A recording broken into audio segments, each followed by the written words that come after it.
రాజమహేంద్రవరంలో బుధవారం కేబుల్ ఆపరేటర్లు వాకచర్ల కృష్ణ, పంపన శ్రీను ఆధ్వర్యంలో ఆత్మీయ సమావేశం జరిగింది.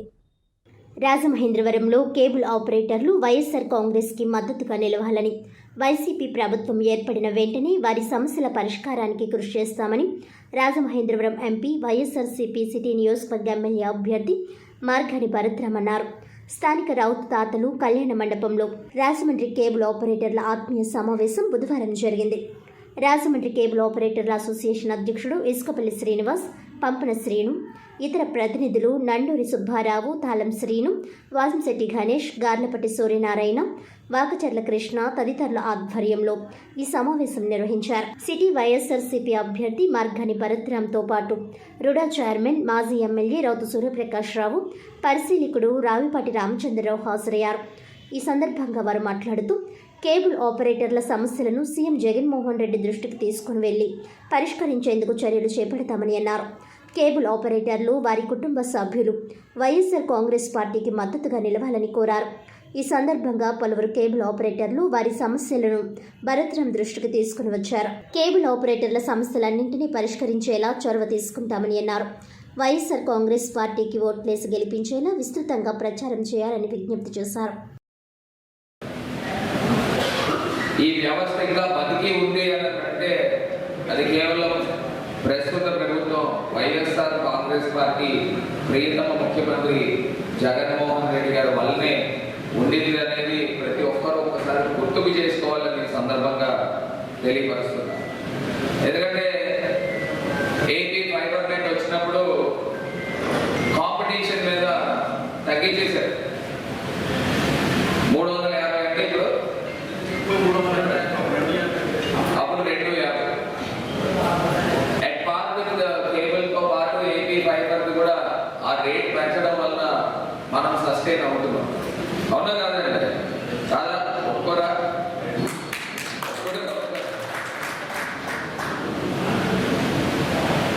ఒక అంశము అందరికీ తెలియపరిచేది ఏంటంటే, ఇప్పుడు ఇంత లిస్ట్ ఇచ్చారు. ఇప్పుడే మరి రౌతు సూర్యప్రకాష్ రావు గారు కూడా చెప్పినట్టు వారి హయాంలో 10,000 ఇల్లు ఇచ్చారు. ఇప్పుడు ఈ లిస్ట్ లో కూడా ప్రతి ఒక్క కేబుల్ ఆపరేటర్ కూడా ఒక హౌస్ బాంబే హౌసెస్ లో ఇవ్వాలి. నిజంగా వాస్తవానికి ఇప్పుడున్న ప్రస్తుత గవర్నమెంట్ లో ఒక ఎమ్మెల్యే కానీ ఎంపీ కానీ ఇలా పలానా వాటికి ఇల్లు రాయండి అనే అర్హత లేదు.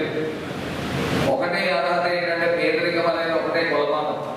ఆ కొలమానంగా మనం వద్దన్నా కానీ తీసుకెళ్ళి సచివాలయం వ్యవస్థ ఇస్తా ఉన్నారు.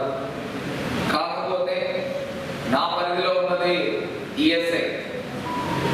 ఆ ఈఎస్ఐకి సంబంధించి మనము కార్డ్స్ ఇష్యూ చేసే కార్యక్రమం చేస్తాం. దాంట్లో పూర్తిగా మీలో చాలా మంది కట్టి ఉండొచ్చు ఈఎస్ఐకి సంబంధించి. దాంట్లో హాస్పిటల్ కూడా ఆల్మోస్ట్ కంప్లీషన్ కి వచ్చేసింది.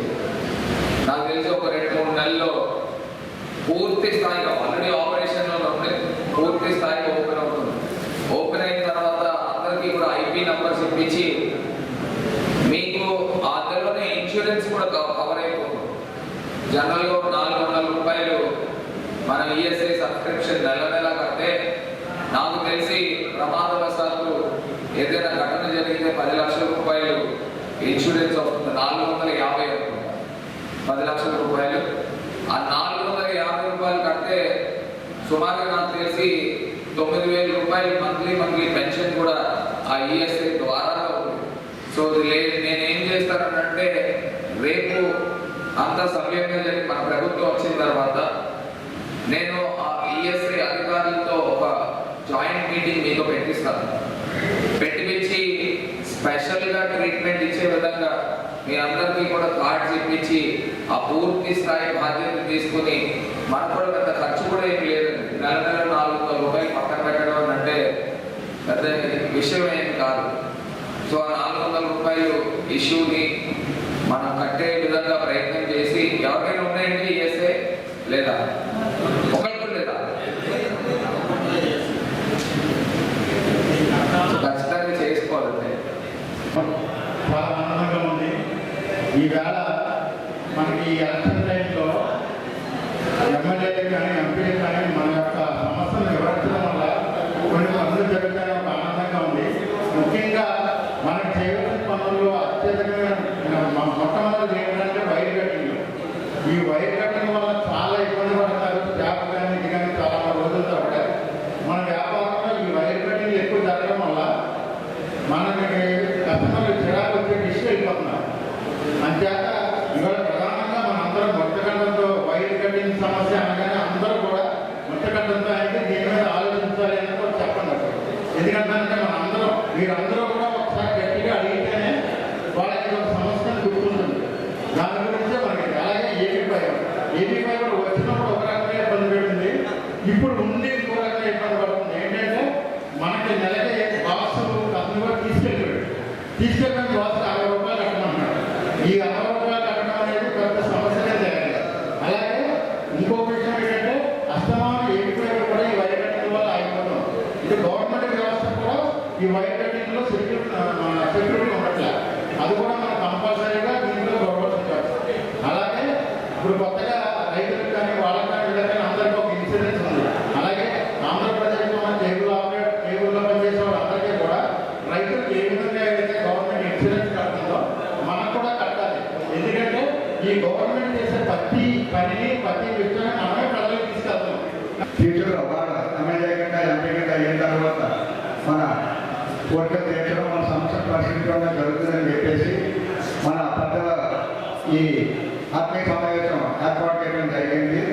అలాగే ఇప్పుడు ఎంపీ గారు, అలాగే మన మాజీ ఎమ్మెల్యే గారు రౌసూపేట శివరాజు గారికి మన సాధికారి గారు అంతా కూడా మొత్తం తెలుసు. కాబట్టి ప్రతి ఒక్కరు కూడా మన సాధికారి గారికి వాళ్ళకి వివరించి వాళ్ళ దగ్గర మన హామీలు పొంది ఫ్యూచర్లో రేపు వచ్చి దాంట్లో మళ్ళీ ఇదే ప్రభుత్వం వచ్చే అవకాశాలు చాలా ఎక్కువగా ఉన్నాయి. కాబట్టి మనమంతా కూడా ఏకతాటిగా మన ఎమ్మెల్యే గారికి పట్టరామ గారికి, అలాగే ఎంపీ గారికి గూడూరు శ్రీనివాసరావు గారికి మనం సాయశక్తిగా మన కస్టమర్స్ కానీ ఎవరికైనా మనం చెప్పి మన ఈ కార్యక్రమాన్ని ముందుకు తీసుకెళ్ళగలిగితే సమాజంలో ఈ పాత్ర చాలా అత్యంత గొప్ప ప్రముఖమైన పాత్ర. ఇంకేంటంటే ఒక్క నిమిషం ఏదైనా కేబుల్ ఆగిపోయిందంటే ఏదో మనకి భూగ్రంథం పని సమాజంలో ఇవాళ జరుగుతుంది. అంటే అంత చాలా ప్రముఖమైనటువంటి పాత్ర మీరు సమాజంలో పోషిస్తున్నారు. అటువంటి మీకు ఇవాళ నేనైతే చాలా సందర్భాల్లో భయపడుతుంటాను. ఎలక్ట్రికల్ పోల్స్ అక్కడ ఉన్న చోట్ల కూడా మీరు కేబుల్ పనిచేసే చోట ఏమైనా ఎప్పుడైనా ప్రమాదం జరుగుతుందేమో, ఒకవేళ ఏంటి పరిస్థితి మాత్రం అందరం చాలా భయం కలుగుతుంటారు. అది ఎప్పుడు చెప్తున్నాను భర్త గారికి, వీళ్ళందరికీ ఇన్సూరెన్స్ కానీ